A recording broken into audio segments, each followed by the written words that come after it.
ঘাটাল লোকসভা কেন্দ্রের প্রার্থী দীপক অধিকারী তথা অভিনেতা দেবের কেশপুরে রোড শো। শুক্রবার বিকেলে কেশপুর কলেজ থেকে বাসস্ট্যান্ড পর্যন্ত রোড শো করেন দীপক অধিকারী। দলীয় কর্মী সমর্থকদের সঙ্গে নিয়ে দিনের রোড শোতে দেখা গেল ঘাটালের তৃণমূল কংগ্রেসের প্রার্থীকে। কেশপুর বাসস্ট্যান্ডে হুডখোলা গাড়ির উপর দাঁড়িয়ে কর্মী সমর্থক ও সাধারণ মানুষের উদ্দেশ্যে বলেন, আমি আপনাদের এলাকার কেশপুরের মহিস্তা গ্রামের ছেলে। আপনাদের কাছে এসেছি আশীর্বাদ নিতে। ভোটটা আপনাদের গণতান্ত্রিক অধিকার। আপনাদের যাকে মনে হবে তাকেই দেবেন। তবে পরপর দুবার আমাকে জিতিয়েছেন, আমি আর দাঁড়াতে চাইছিলাম। মুখ্যমন্ত্রী এবং অভিষেক বন্দ্যোপাধ্যায় কথা দিয়েছেন ঘাটালের মাস্টার প্ল্যান করে দেবেন, তাই আমি আপনাদের কাজ করার জন্য আরও একবার এসেছি। সেই সঙ্গে তিনি বলেন, আমি জানি কেশপুরের মানুষ আমাকে আশীর্বাদ করবেন। রোড শো এরপর তিনি কেশপুর ক্ষুদিরাম অডিটোরিয়াম হলে একটি কর্মী সম্মেলনও করেন। সংবাদ মাধ্যমের মুখোমুখি হয়ে তিনি বলেন, আপনারা মানুষের জনসমর্থন দেখতে পাচ্ছেন, এতে বোঝা যাচ্ছে মানুষ দেবকে আরও একবার চাইছে ঘাটালে। সেই সঙ্গে ইডি প্রসঙ্গে বলেন, আমি কি সেটা তো আমি জানি। ইডি আমাকে যতবারই ডাকুক না কেন আমি ততবারই উপস্থিত হব। এজেন্সি থেকে লুকিয়ে থাকা যায় না। যদি কেউ অপরাধ করে সে ভয় পাবে, আমি নই। পাশাপাশি কেশপুরের সকল কর্মীদেরকে একসাথে নির্বাচনে অংশ নেওয়ার জন্য আহ্বান জানান তিনি। কেন নয়, যাদের জন্য রাজনীতি করছি মানুষের জন্য, তাদের হয়ে একটা কাজটা করে দিই। তো দিদিকে আবদার করে বললাম ঘাটাল মাস্টার প্ল্যানের কথাটা যদি আপনারা বলে দেন, সঙ্গে সঙ্গে হ্যাঁ বলে দিয়েছি। ঘাটালের আমার মনে হয় কেশপুরেও অনেকটাই জায়গা মানে বন্যার জন্য প্রভাবিত থাকে। আমার মনে হয় ঘাটাল মাস্টার প্ল্যানটা দিদি যখন হ্যাঁ বলেছে তো নিশ্চয়ই হবে। যদি হয়ে যায় আমার মনে হয় আমি এটুকু নিজেকে বলতে পারবো, গত 15-10 বছর এবং যদি 5 বছর আপনাদের একটা জনস্রোত দেখে বোঝাই গেল 5 বছর আমি থাকছি।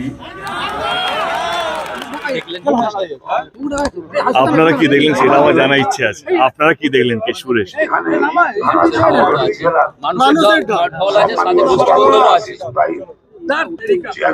মানুষই তো ইম্পর্টেন্ট। তো যেখানে যত দল বড় হবে তত গোষ্ঠীদ্বন্দ্ব হবে, সেটা সব দলেই আছে কম বেশি করে, তো সেটা থাকারই কথা।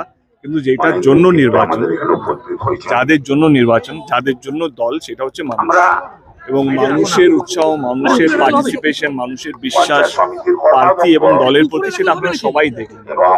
মানে আজকে আমার মনে হয় আমি কেশপুরে এর আগে যত মিছিল করেছি সমস্ত রেকর্ড আমার মনে ভেঙে দিয়ে আজকের মিছিলে যে সংখ্যা মানুষ হয়েছে, আমার মনে হয় আপনাদেরও তাই মনে হয়েছে।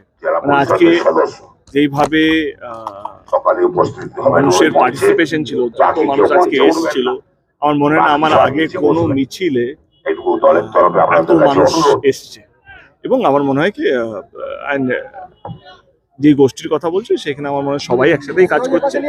পার্সোনাল ইকুয়েশন থাকতেই পারে একটা, বাট যখনই একটা বড় নির্বাচন, একটা লোকসভার মতো নির্বাচন হচ্ছে, সবাই তাদের বেস্টটা দিয়ে কাজ করার চেষ্টা করছে। সেটা নিয়ে আমার বিন্দুমাত্র কোনো প্রশ্ন নেই। তোমার সামনেই বিশৃঙ্খলা,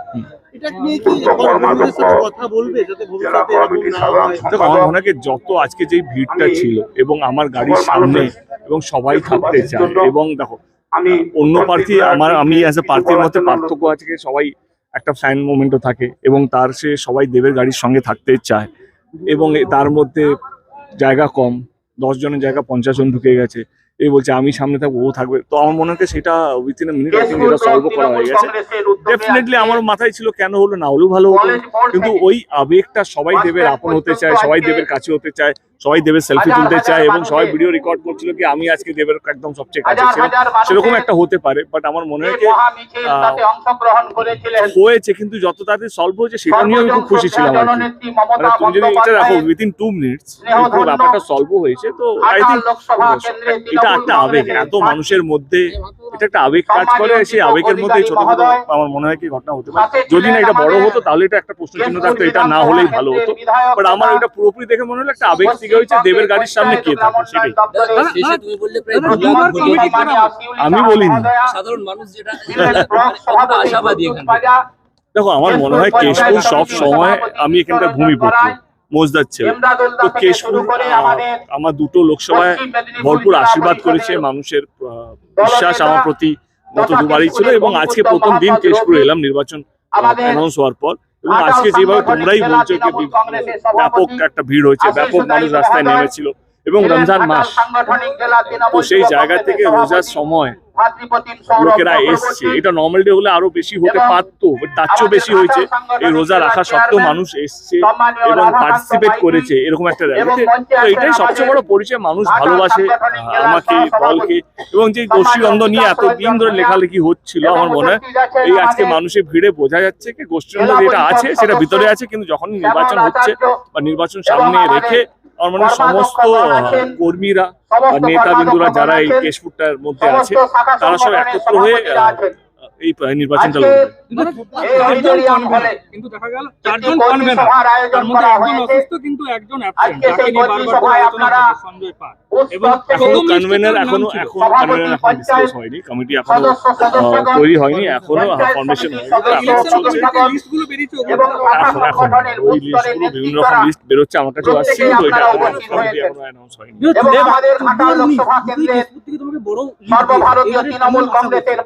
তো এই ভিড় দেখে তো ডেফিনেটলি যে কোনো মানুষ আশাবাদী হবে।